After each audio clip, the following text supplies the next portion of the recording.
Okay, so today we're diving into this Make America Healthy Again movement. IACA for short. You've probably heard about all the health challenges America is facing. But MAHECA isn't about just dwelling on all the negatives. It's about action and some pretty unique solutions. Right. And what I think makes this movement so fascinating is that it goes beyond the usual, eat your veggies and hit the gym advice. It's really about tackling the root causes of why so many Americans struggle with their health. Yeah, that's what intrigued me too. So we've got a whole stack of articles, research papers, even some online forum discussions about MAHEA. Our mission is to figure out what makes this movement tick and why people are so excited about it. Exactly. And from what I've been reading, Meheka seems to be built on four key pillars: nutrition, fitness, mental health, and preventative care. Okay, let's unpack those. First up, nutrition. It's not just about swapping chips for celery, right? Definitely not. Maha digs deeper, focusing on things like food education, like teaching people how to cook healthy meals on a budget. They also talk a lot about access to affordable, fresh food, which is a huge issue for a lot of communities. So it's about addressing those systemic issues that make healthy eating a challenge for so many. Absolutely. And that's a pretty unique angle. They're not just putting the responsibility on individuals, they're looking at the bigger picture. That's interesting. Now, what about physical fitness? Is Maya all about hardcore workouts and six-pack abs? Actually, no. They really emphasize finding activities you enjoy, whether it's dancing or gardening or even just walking the dog. The idea is to make movement a natural part of your life, not a chore. So ditching the no pain, no gain mentality. Exactly. And they advocate for making fitness accessible to everyone, regardless of age, ability, or income. Right, this is where it gets really interesting for me. Mental health. I'm curious what's Maya's take on this. Well, they seem to recognize that mental health is just as crucial as physical health, which is often overlooked in these traditional health movements. They're all about breaking down the stigma around seeking help and promoting self-help practices alongside traditional therapy. So it's not just about fixing what's broken, it's about building resilience and a positive mindset. Yes, and what's fascinating is that Amika connects mental health to the bigger picture, arguing that a mentally healthy population leads to a more productive and engaged society overall. That makes a lot of sense. And finally, preventative health care. What does that look like in the Miko world? It's about taking a proactive approach to health, not just reacting to illness. They emphasize regular checkups and screenings, but also explore incorporating natural and holistic approaches alongside modern medicine. So it's about a more holistic approach to health rather than just relying on medication or surgery after the fact. Exactly, and they acknowledge that there are multiple paths to wellness. What works for one person might not work for another. I'm seeing a theme here. Individualized approaches rather than a one-size-fits-all mentality. Definitely, and that's refreshing, right? Meha really seems to empower individuals to take control of their own health journey. Absolutely. Now, in one of these articles, I came across this phrase that Mika keeps using. Small changes, big impact. They suggest these three simple actions to get started. Choosing whole foods, moving your body daily, and prioritizing mental health. It doesn't sound too overwhelming, does it? And that's the brilliance of it. Meha emphasizes that you don't have to make drastic changes overnight. Small, consistent actions can have a ripple effect over time. So it's about building sustainable habits rather than going for those quick fixes. Right, and they argue that even these seemingly small changes can have a significant impact on your overall well-being in the long run. Okay, I'm hooked. But why are these specific actions so impactful? Let's break down the science behind these small changes. Let's start with choosing whole foods over processed ones. Processed food are often loaded with added sugars, unhealthy fats, and artificial ingredients, which can really wreak havoc on your body.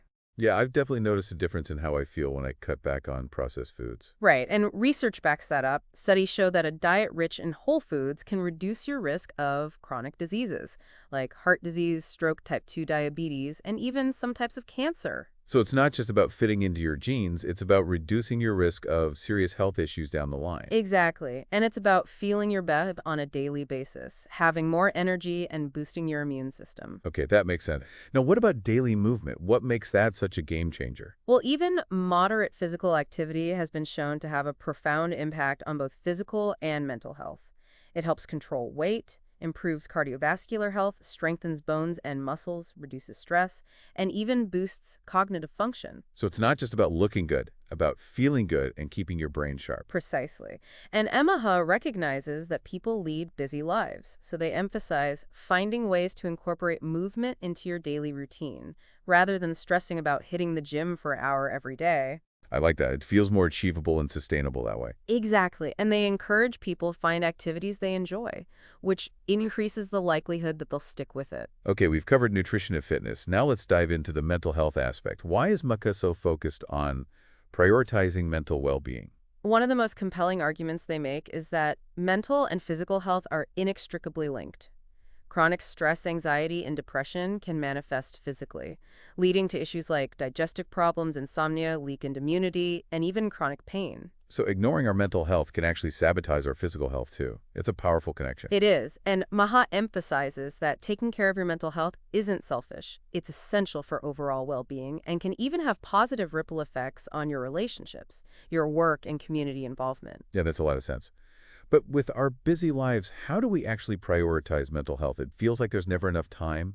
Mecca suggests starting with small, manageable steps, like practicing mindfulness for a few minutes each day, spending time in nature connecting with loved ones, or incorporating relaxing activities into your routine. So it's about finding those pockets of peace in our day. Exactly, and they also advocate for seeking professional help when needed, emphasizing that therapy is a sign of strength, not weakness. I think that's a really important message, especially given the stigma that still surrounds mental health. Absolutely, and Metha's focus on breaking down that stigma is crucial for creating a society where people feel comfortable seeking help when they need it.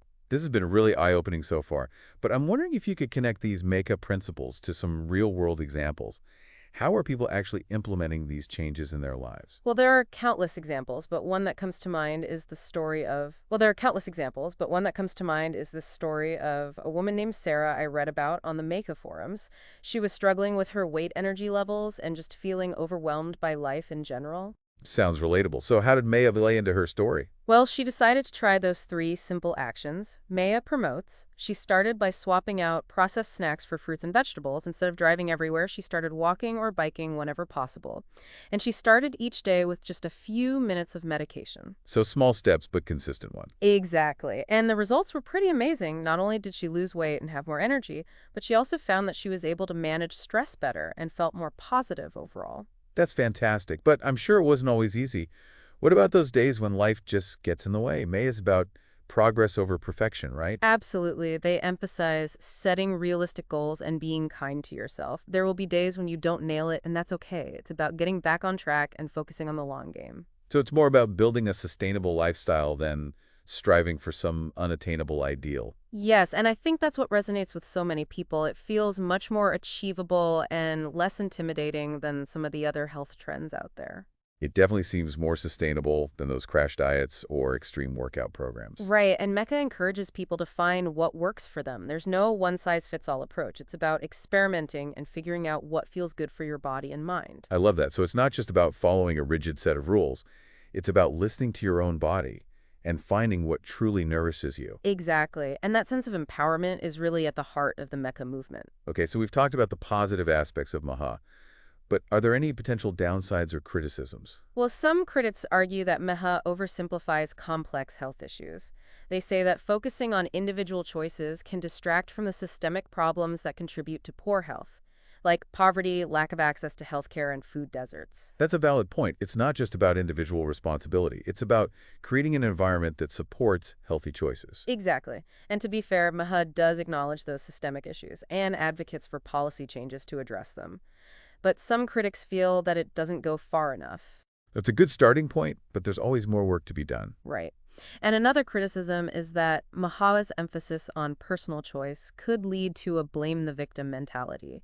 Some people might argue that those who struggle with health issues simply aren't trying hard enough or making the right choices. That's a dangerous assumption. We can't ignore the very real barriers that many people face when it comes to health. Absolutely. And it's important to remember that health is complex. And it's influenced by a multitude of factors, including genetics, environment, and socioeconomic status. So while individual choices are important, we can't overlook the bigger picture. Exactly. And I think Mahal recognizes that, but it's definitely something to be mindful of. Okay, so there are some valid criticisms to consider. But overall, it seems like Mahama is a force for good, encouraging people to take control of their health and well-being. I agree. And I think the fact that it's sparked such a passionate conversation about health in America is a positive thing. You mentioned earlier that there's a strong sense of community around Maha. Can you elaborate on that? One of the things that's really struck me is how Meha has created this online space where people can connect with others who are on a similar journey. They share tips, recipes, support each other through challenges, and celebrate each other's successes. So it's like a virtual support group for people who are trying to live healthier lives. Exactly. And that sense of community can be incredibly motivating and empowering. It helps people feel less alone and more connected to others who understand what they're going through. That's so important, especially since health journeys can be so personal and sometimes isolating. Absolutely. And Meha really seems to foster a sense of belonging and shared purpose. It's not just about individual transformation, it's about a collective movement toward a healthier America. I love that. Okay, so we've covered the 4 pillars, the potential benefits, some of the criticisms, but what's the big picture impact? Could MAHA actually make a significant difference in the overall health of the nation? That's a really interesting question, and one that's difficult to answer definitively, but I do think Meha has the potential to create a ripple effect. Well, if more and more individuals start adopting these healthy habits, it could lead to a shift in societal norms. So it's about changing the culture around health. Exactly, and that could have a profound impact on things like healthcare costs, productivity, and even our overall happiness and well-being as a nation. That's a pretty powerful vision.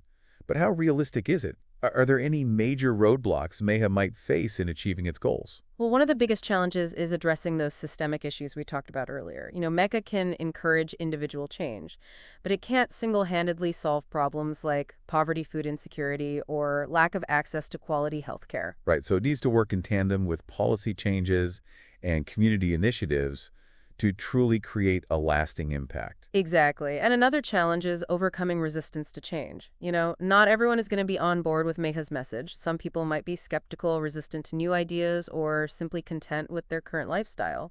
So it's about finding ways to reach those who might be hesitant or resistant. Yes, and that requires a lot of empathy, patience, and understanding. It's not about forcing people to change. It's about meeting them where they are and showing them how Meha can benefit their lives. It sounds like a delicate balance between empowering individuals and addressing those larger systemic issues. It is, and it's going to require a multi-pronged approach involving individuals, communities, policymakers, and healthcare providers all working together. Okay, so there are definitely challenges ahead. But overall, do you think MAHA is a movement worth getting excited about? I do. I think its focus on holistic well-being, individual empowerment, and community support is refreshing and much needed in our current culture. And it's sparking important conversations about health and wellness. Absolutely. And while it's too early to say what the long-term impact will be, I think Meha has the potential to create positive change on both an individual and societal level. Well, I'm certainly feeling inspired to make some changes in my own life. Me too. And that's what's so great about Meta. It's not just about learning information. It's about taking action and making positive changes in your own life and the lives of others. Now, I'm curious. We've talked about how MATA could impact the health of individuals and communities. But could it go even further? Could it influence other aspects of society? That's a really thought-provoking question. And you know what? I think it absolutely could. There's a growing body of research exploring the links between individual well-being and societal progress. So you're saying that a healthier population could lead to a healthier society as a whole? Exactly. Imagine a society where people have more energy, more focus, more resilience. They'd be better equipped to tackle challenges in all areas of life, whether it's in the workplace, in their communities, or even in the political sphere. That's fascinating. So you're suggesting that a healthier population could actually lead to a more engaged and productive citizenry. Precisely. And that could have a ripple effect on everything, from economic growth to innovation to social justice. When people feel good, they're more likely to contribute to their communities, to be active participants in democracy, and to come up with creative solutions to problems. That's a pretty compelling argument. But let's be realistic. Are there any historical examples or case studies that support this idea? Has any other nation seen this kind of societal transformation through a focus on health? Well, there isn't one perfect example, but we can look at countries like Japan or Scandinavian nations that prioritize social well-being and have seen positive outcomes in areas like education, civic engagement, and overall happiness. So it's not just about living longer, it's about living better and creating a society that thrives on multiple levels. Exactly. And I think Maya taps into that yearning for something more than just individual health. It's about creating a culture that values well-being as a foundation for a stronger and more vibrant society. This is all incredibly inspiring. But let's shift gears for a moment and play devil's advocate. What if Mecca inadvertently creates a divide between those who embrace its principles and those who don't?